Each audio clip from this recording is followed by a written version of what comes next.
Hi, Liz. Welcome to the show. Hey, Jason, thanks so much for having me.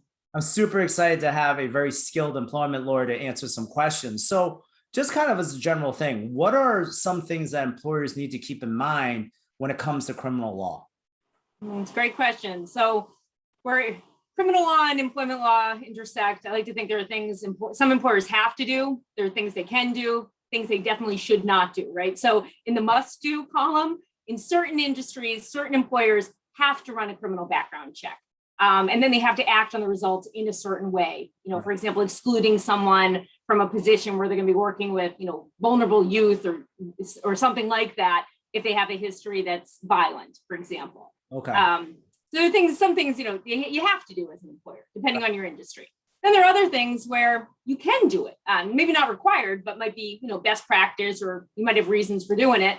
And so, some employers are not required to run criminal background checks, but it makes a lot of sense for them to do so. I mean, the simple reason is knowledge is power. The more they know about the candidate, the better decision they can make. They might find out when they compare the criminal record to the application that, the candidates lied on their application, and that might be a reason in and of itself where you want to steer clear of that candidate. Or they might want to try to, avoid a negligent hiring claim by hiring someone who, they should have reasonably foreseen could potentially be a danger to, the public, something like that. So again, things they can do, not required, but, might want to do. And then the last bucket are things that employers definitely can't do when it comes to criminal law. And so the obvious, one obvious example is, they can't use criminal record information in a discriminatory way. They can't say, I'm going to hire candidate A, even though they've got a conviction, but I'm not going to hire candidate B for a similar role. They're a person of color. I'm not going to hire them because they have a conviction. They can't use criminal records in a discriminatory way. That's an obvious example. And then there are just other things under federal and state law, other requirements, procedural things they have to do if they're going to do criminal record checks.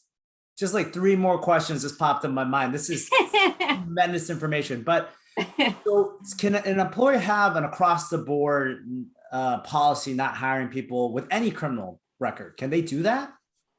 No, I mean, you can't. An employer cannot reject a candidate out of hand because they have a criminal record. And policies like that have been shown to be discriminatory, to have a disparate impact on racial and ethnic groups, other protected classes who might have a higher rate of arrest and conviction. So no, I mean, it's supposed to be a much more case-by-case basis where an employer considers, the type of offense, the seriousness of the offense, how long ago was it, and what's the job they're hiring for you? Is this job related?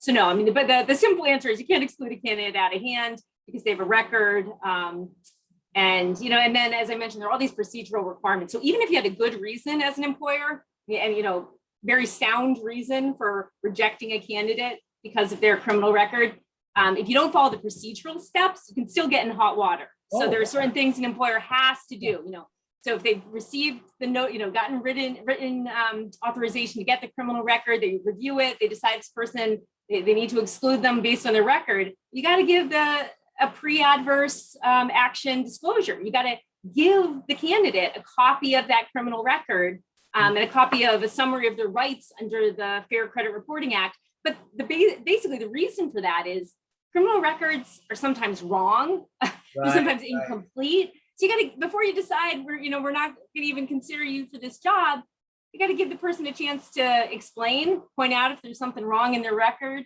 And maybe, and sometimes there are mitigating circumstances. Sometimes even though someone has a record, they've got a good explanation for it, and you're going to decide you still want them to join your team.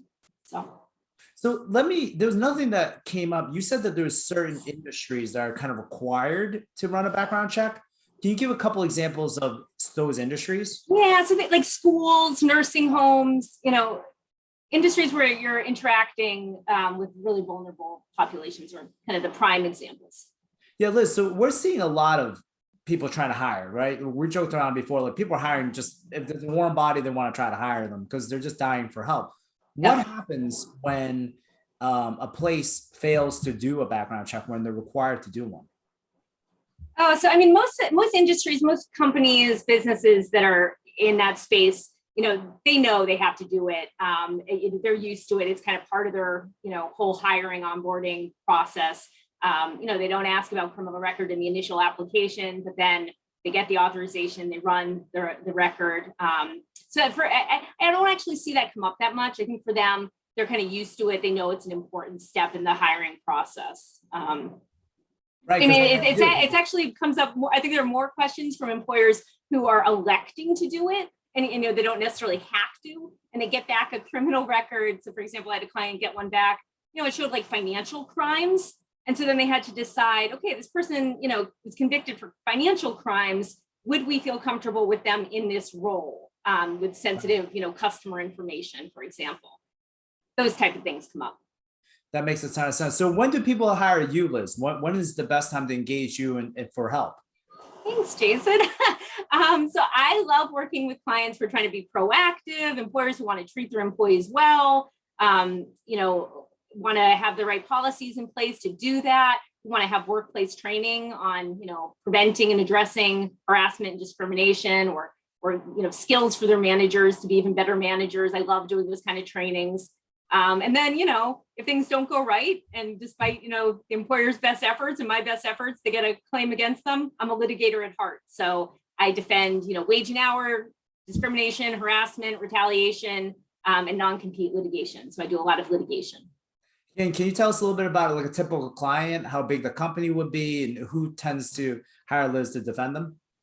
Yeah, so there's a lot of variety. I represent mom and pop operations. I represent national companies who, I might be their Massachusetts Employment Council, and they might have, Liz Monnin-Browder in every other state. So there's, in terms of size, it's kind of all over the place. Anyone who has, employees is a good client for me. And obviously different clients have different needs, and COVID has showed us that more than ever. Nursing homes had a real different set of challenges than, people who are in an office setting and maybe could work remotely. So I guess the short answer is I'm happy to work with all sorts of different employers. It keeps life interesting.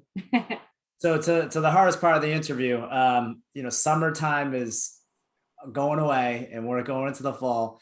What things in your personal life are you looking forward to the most now that we're about to hit the fall season?